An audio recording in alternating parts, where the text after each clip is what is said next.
troops, dito tayo sa Mekong Taipei para mag-translate ng ating Taiwan driver license. Anong requirements mga ka-troops? Original Taiwan driver license. Tapos dalawang photocopy niyan, harap at likod. Tapos yung passport, original copy. Tapos dalawang Xerox copy din ng inyong passport. Tapos yung inyong ARC Xerox copy din, para pagdating natin ng Pilipinas, i-convert din natin ang Philippine driver license. Tara na sa Pilipinas. Translation, begin. Dito tayo sa LTO Philippines. Pila na tayo sa window. Nakapagpili na tayo.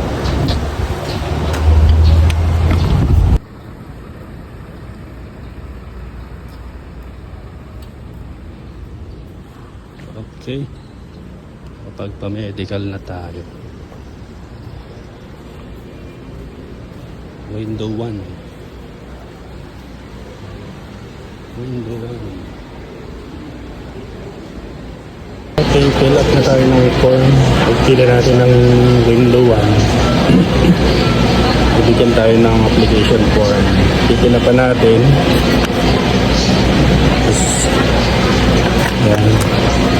Dapat dala niyo yung original foreign driver license saka passport original.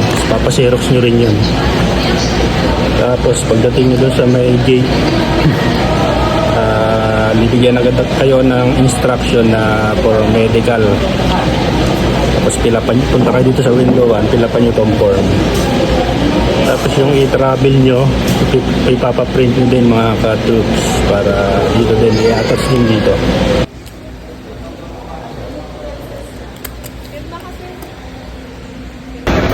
Dito tayo sa window 9 for payment.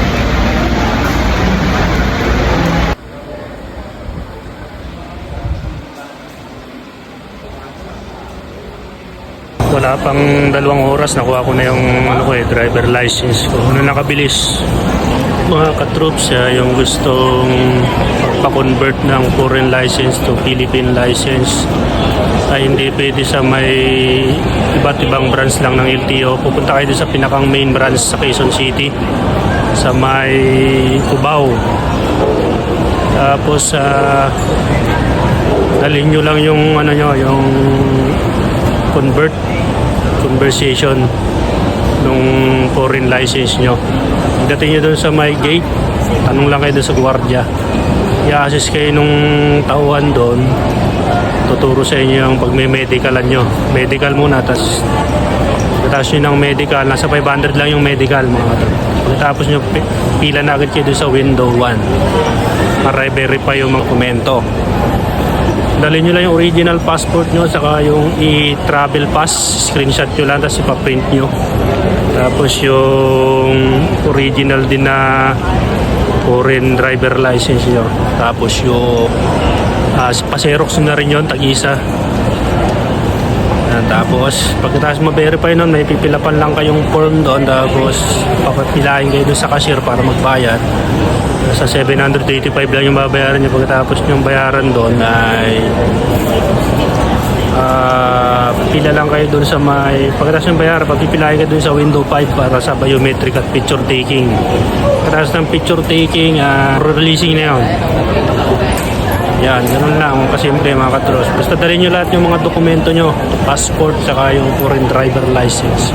785 yung bayad plus medical fee 500. Sana nakatulong mga katros.